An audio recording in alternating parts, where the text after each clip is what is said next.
Hello friends, ये है हमारी third video work power energy की। हमने पिछले में पढ़ा था काइनेटिक एनर्जी के बारे में, पोटेंशियल एनर्जी के बारे में। अब हम देखेंगे एनर्जी की यूनिट्स। एनर्जी की यूनिट्स आपके दिमाग में आती होगी जूल। जूल भी यूनिट है। हम अब पढ़ेंगे वोट आवर के बारे में। वोट आवर, पावर क्या होती है? वोट में होती है।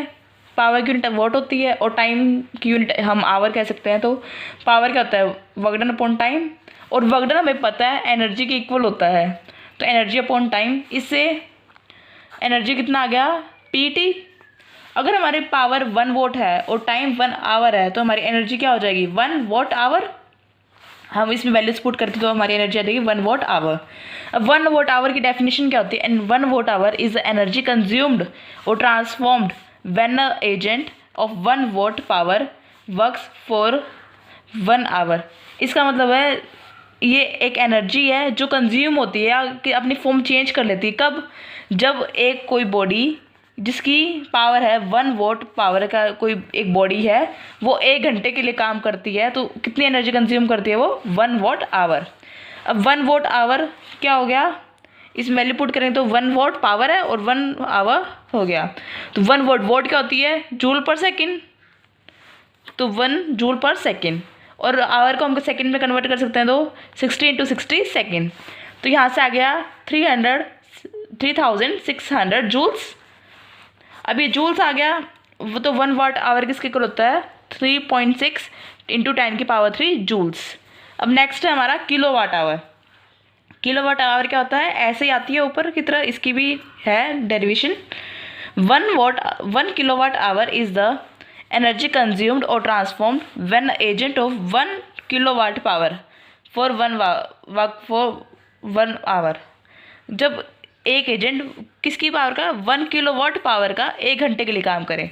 इसके अंदर 1 वॉट पावर थी और इसमें 1 किलोवाट है। ओके, अब है हमारा 1 किलोवाट आवर कितना हो जाएगा? पावर इसकी 1 किलोवाट है और टाइम कितना है? 1 आवर। तो 1 किलोवाट कितना होता है? 1000 वॉट। और आवर को हम सेकंड में कन्वर्ट कर सकते हैं तो 60 × 60 सेकेंड। वॉट है, वोट को हम जूल पर सेकंड में कन्वर्ट कर सकते हैं तो क्या हो जाएगा? 1000 जूल पर सेकेंड। यहाँ 60 × 60 सेकेंड है, तो यहाँ से क्या आ जाएगा? 1 kilowatt hour is equal to 3.6 × 10⁻6 joules. ये है 1 किलोवाट आवर। 1 किलोवाट आवर क्या है? प्रैक्टिकल यूनिट है इलेक्ट्रिकल एनर्जी की। 1 किलोवाट आवर हमने देखा भी, हमारे बिजली बिल आते हैं, वो उसमें यूनिट होती है, कितनी यूनिट्स हमने यूज़ की। वो यूनिट किसको रिप्रेजेंट करती है? किलोवाट आवर को। हमने कितने किलोवाट आवर हमने बिजली यूज़ की है। अब आती है third unit, electron volt. Electron volt क्या होता है? It is the energy gained by an electron when it is accelerated under the potential difference of 1 volt. ये क्या होता है? इलेक्ट्रॉन वोल्ट एक एनर्जी है जो एक इलेक्ट्रॉन कंज्यूम करता है जब उसे हम एक्सेलरेट करते हैं। पोटेंशियल डिफरेंस कितने पर? 1 वोल्ट। जब 1 वोल्ट होता है पोटेंशियल डिफरेंस, तो जो इलेक्ट्रॉन एनर्जी गेन करता है उसको कहते हैं 1 इलेक्ट्रॉन वोल्ट। 1 इलेक्ट्रॉन वोल्ट कितना होता है? Charge on electron into 1 volt. Charge on electron होता है हमारा, याद ही होगा आपको, 1.6 × 10⁻⁻9 कूलम। और 1 वोल्ट है ये पोटेंशियल डिफरेंस, तो यहाँ से 1.6 × 10⁻⁻19 कूलम वोल्ट। तो यहाँ से 1 इलेक्ट्रॉन वोल्ट होता है 1.6 × 10⁻⁻19 जूल। ये यूनिट याद करनी जरूरी है क्योंकि ये न्यूमेरिकल्स में काफ़ी आती है। अब है हमारा कॉलिजन। कॉलिजन का हमने बेसिक हिंदी में मतलब होता है टकराना। A collision is said to occur if 2 bodies physically collide with each other. जब 2 बॉडीज आपस में टकराती हैं फिजिकली। एंड सेकेंड कंडीशन क्या है इसकी? 1 ऑफ द 2 बॉडीज और both bodies will change their path due to influence. जिसकी दोनों बॉडीज ऐसे टकराती हैं तो अपना पाथ चेंज कर ले। ये 2 कंडीशन होती है कॉलिजन की, एक तो फिजिकली कोलाइड करना और एक दोनों बॉडीज अपना चेंज कर लेना, पाथ में चेंज करना।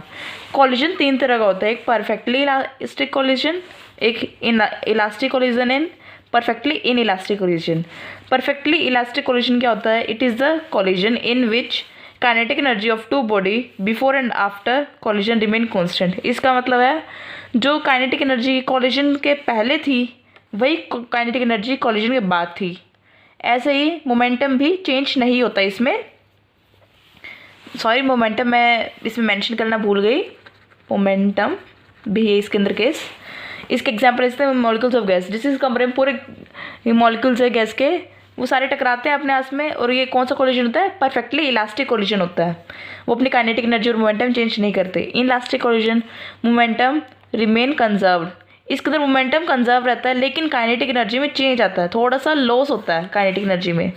Final kinetic energy initial kinetic energy से कम होती है, जिसके हम कॉलिजन हमारे डेली लाइफ में, जब कुछ ट्रक के साथ कोलिजन हो गया, ट्रक और कार का कोलिजन होता है, वो सारे इन इलास्टिक के अंदर आते हैं case. Perfectly in elastic collision, जिसके अंदर मोमेंटम रिमेन कंजर्व। मोमेंटम इसके अंदर भी कांस्टेंट रहता है, लेकिन इसके अंदर maximum loss of kinetic energy, kinetic energy सबसे ज़्यादा लॉस होता है इसके अंदर।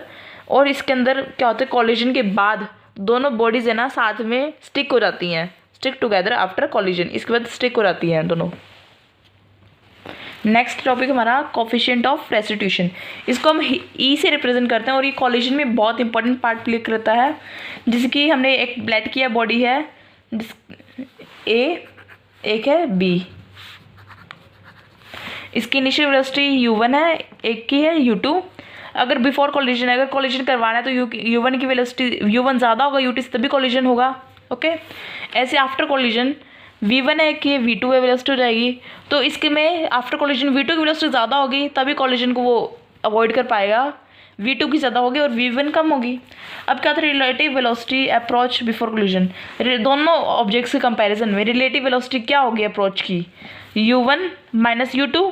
ओके, ऐसे relative velocity of separation after collision, after collision क्या होगी, वेलोसिटी ऑफ सेपरेशन वो होगी v2 माइनस v1। ओके, तो ई क्या होता है, coefficient of restitution, relative velocity of separation after collision upon relative velocity of approach before collision, that is E equal to क्या हो गया, v2 minus v1 upon u1 minus u2। ये है ई का फॉर्मूला है, कोफिशिएंट ऑफ रेस्टिट्यूशन फॉर्मूला। इसकी कोई unit नहीं होती, क्योंकि ये सिंपली वेलोसिटीज़ का रेशियो है और इसकी कोई डायमेंशन भी नहीं होती। हाँ, एक बात हमें याद रखने वाली है कि फॉर परफेक्टली इलास्टिक कॉलिजन के लिए ई की वैल्यू हमेशा 1 होती है, परफेक्टली इन इलास्टिक के लिए ई की वैल्यू 0, और इन इलास्टिक कॉलिजन के लिए ई की वैल्यू होती है 0 से 1 के बीच में। ओके, अब आता है इलास्टिक कॉलिजन इन 1 डायमेंशन। इलास्टिक कॉलिजन के बारे में पढ़ेंगे। कंसिडर करेंगे हम 2 बॉडीज है ए एंड बी, जिसका मास है m1 and m2 respectively, moving with initial velocity u1 and u2 such that कैसे, u1 ज़्यादा है u2 से। ओके, देन दो बॉडीज बाद में कोलाइड करेंगी। उसके बाद v1 एंड v2 क्या होगी, उनकी वेलोसिटी होगी आफ्टर कॉलिजन, जिसमें v2 ज़्यादा होगा v1 कम होगा। फॉर इलास्टिक कॉलिजन है तो हमें पता है मोमेंटम और काइनेटिक एनर्जी क्या रहेगी, कंजर्व रहेगी। तो हम पहले लेकिन केस करेंगे मोमेंटम का। मोमेंटम कंजर्व रहेगा तो initial momentum equal to final momentum, that is m1 u1 plus m2 u2, किसके इक्वल होगा, m1 v1 plus m2 v2। तो यहाँ से हम रीअरेंज करेंगे तो हमारी आ जाएगी इक्वेशन बनेगी m1 u1 minus v1 equal to m2 v2 minus u2। ये फर्स्ट इक्वेशन बन गई हमारी। अब सेकेंड इक्वेशन हम कैसे लेंगे, हमारा काइनेटिक एनर्जी का, जो भी कंजर्व है। तो half m1 u1 square plus half m2 u2 square क्या हो जाएगा, equal half m1 v1 square plus half m2 v2 square. Half से हाफ कैंसिल हो जाएगा ये सारा, और फिर इसके बाद m1 कॉमन ले तो हमारा बनेगा m1 u1 square minus v1 square equal to m2 v2 square minus u2 square. ये होगी हमारी सेकेंड इक्वेशन। अब नेक्स्ट आता है, हम सेकेंड इक्वेशन को डिवाइड करेंगे फर्स्ट इक्वेशन से, तो क्या बन जाएगा, m1 u1 square minus v1 square upon m1 u1 minus v1 equal to m2 v2 square minus u2 square upon m2 v2 minus u2। m1 से m1 कैंसिल, m2 से m2 cancel, तो यहाँ बन गया ये। हम a square minus b square equal to क्या होता है, a minus b, a plus b। ये हमने इक्वेशन पढ़ी भी थी 10th में, काफ़ी पढ़ते हैं हम 10th के अंदर। तो यही यूज़ किया मैंने, इसको ऊपर वाली टर्म्स को एक्सपैंड किया ऐसे, ये कैंसिल हो गए यहाँ पर। तो क्या बच गया, u1 plus v1 equal to u2 plus v2। अब इसके अंदर हम रीअरेंज करें तो क्या आ जाएगा, u1 minus u1 minus u2 equal to v2 minus v1। Okay, ये थर्ड इक्वेशन हो गई हमारी। तो ये क्या होगी, relative velocity of approach equal to relative velocity of separation. इससे हम कह सकते हैं कि हमारा ई क्या हो गया, 1। कई बार क्वेश्चन आता है कि आप प्रूव करके बताइए कि for perfectly elastic collision coefficient of restitution 1 है, तब आपको इतना करके दिखाना है। अगर आपसे पूछते हैं वेलोसिटी बताइए, डिटर्मिनेशन ऑफ वेलोसिटी v1 आ जाए v2 आ जाए, तो आपको ये पार्ट करके दिखाने की ज़रूरत नहीं है, इतना पार्ट बस आपको फर्स्ट इक्वेशन बनानी है, सेकेंड इक्वेशन बनानी है, उसके बाद ये पार्ट करके दिखाना आपको। सॉरी ये पार्ट भी करके दिखाना है, इक्वेशन थर्ड हमारी आगे यूज़ होएगी, तो हमें ये पूरा करके दिखाना होगा उस टाइम अगर हमारी कोई वेलोसिटी पूछते हैं इनके अंदर। फ्रॉम इक्वेशन 3 v2 की वैल्यू निकाल सकते हैं। जब हमसे v1 पूछा है तो हम v2 की वैल्यू निकालेंगे। पहले v2 की वैल्यू आएगी यहाँ से u1 minus u2 plus v1। तो अब इसकी वैल्यू अब हम इक्वेशन 1 के अंदर पुट करेंगे तो क्या बनेगा, m1 u1 minus v1 equal to m2 u1 minus u2 plus v1 minus u2।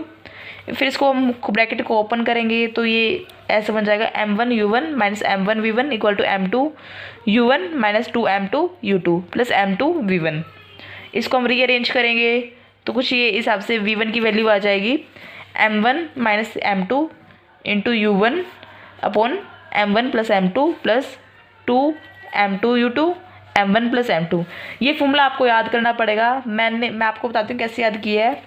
1 v1 निकाल रहे तो 1 2 1 2 2 2 और नीचे तो सम है मास का, मैंने ऐसे याद किया था तब मैं आपको बता रही हूँ। बता डिटर्मिनेशन ऑफ v2 और v1 की वेलोसिटी निकालने का मेथड वही है।